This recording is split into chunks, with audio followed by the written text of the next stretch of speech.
Petite question. Est-ce que, est-ce que les comportements féminins, pour ne pas dire les femmes, ont tendance à ne pas assumer, je m'explique, à écrire des chèques avec la bouche que ce que vous voulez ne peut pas assumer. C'est-à-dire qu'elles sont plutôt, je dirais, ce sont, je ne veux pas faire de généralité, mais j'ai remarqué que dans certains cas, il y avait une tendance, enfin pour celles qui m'entourent en tout cas, une tendance à être capable, euh, enfin à éviter le égal à égal,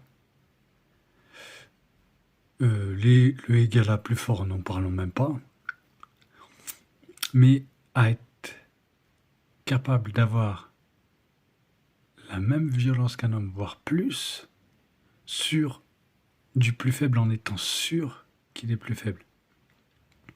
Alors qu'un comportement masculin aura plus tendance à, en général, assumer et à égal d'y aller, et de égal à plus fort, d'avoir parfois le courage de malgré tout y aller.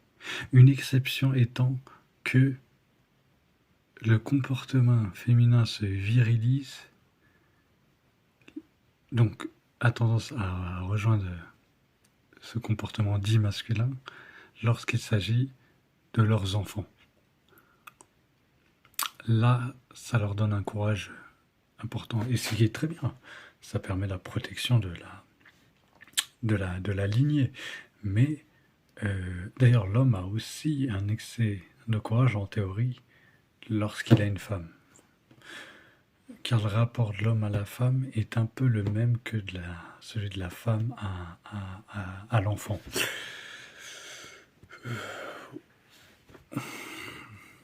Au niveau de la responsabilité, de oui, bah oui, oui. Après, on peut dire oui, mais non, il y a de l'égalité.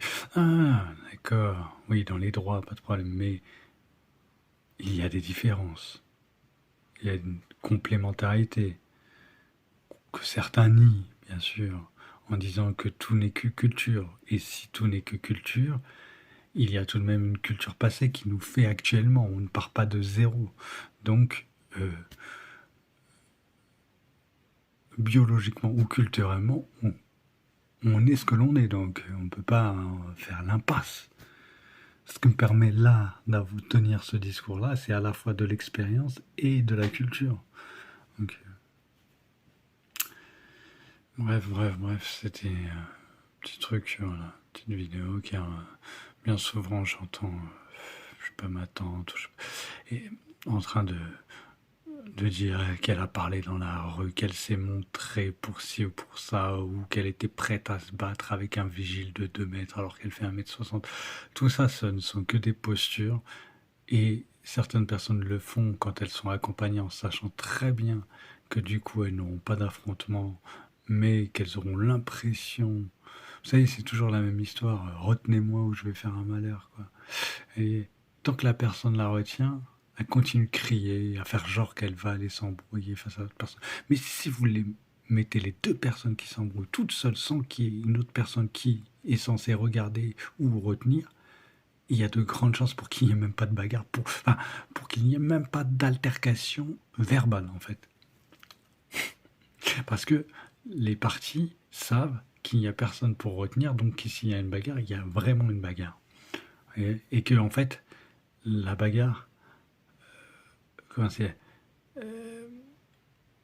est censée demander beaucoup de concentration. C'est-à-dire que c'est la même chose que la personne qui jacte beaucoup et qui fait rien. Quand vous savez qu'il y a de gros risques que vous passiez à l'acte, qu'il y ait réellement une bagarre, vous n'avez pas le temps de parler, vous ne parlez pas, vous vous concentrez sur comment vous allez taper le plus fort, vous en sortir le plus possible. Voilà, donc vous vous concentrez à...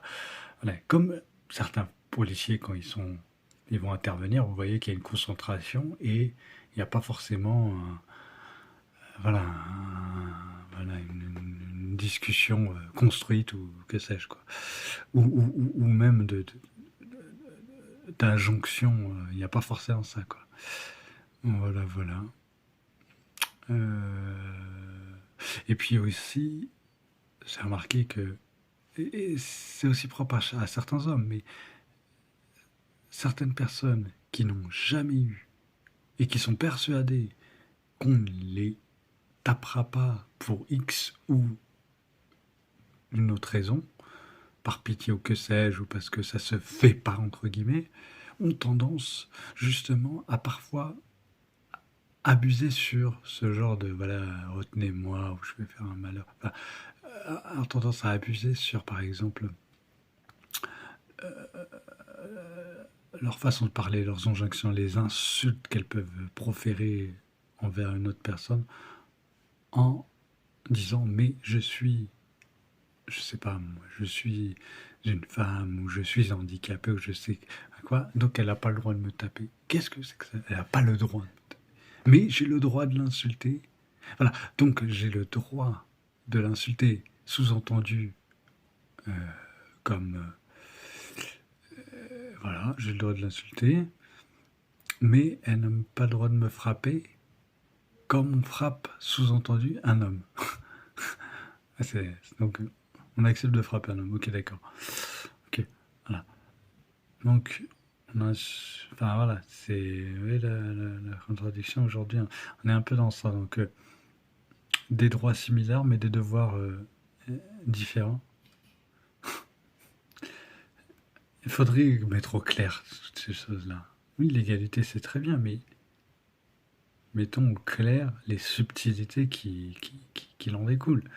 Bon, encore une fois, je ne veux pas faire de généralité, mais les cas autour de moi sont parfois très évocateurs par rapport à ce que je viens de vous dire, quoi. Bon, bref, c'était un boubli-boulga qui était tout simplement là pour dire que, ben voilà, moi j'ai longtemps dû être le papa de ma mère et le père de mon frère, quoi. Et mon propre père à moi-même. Avec les risques qu'il en coûtait, etc. Et très rapidement, je me suis pas plaint auprès de ces personnes-là, vous voyez. En assumant des fois de gros risques physiques, une possible tétraplégie. Voilà.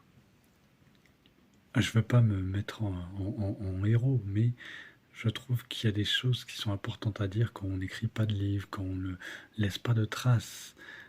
Enfin, moi, voilà, ces choses-là, je les ai remarquées depuis longtemps, puis il y a encore d'autres choses. Et j'ai envie voilà, de les partager, savoir auprès de gens qui ont de l'expérience. Je parle de gens qui ont de l'expérience, qu'est-ce qu'ils en pensent. Je parle pas de quelqu'un. Vous savez, c'est comme pour la bagarre. Les gens qui en parlent le plus sont ceux qui en font le moins en général, et c'est vrai. Une personne qui a eu de vraies bagarres, excusez-moi, elle ne sera pas prompte à forcément exposer tout ce qu'elle a vécu et elle sera bien moins confiante dans un possible affrontement car elle sait que la raclée est possible et le danger et les séquelles sont possibles. Donc, en général, voilà, en général, hein, les gens qui ont de vraies bagarres, hein, je parle avec de vraies possibles séquelles, euh, seront au final moins poussés à se battre.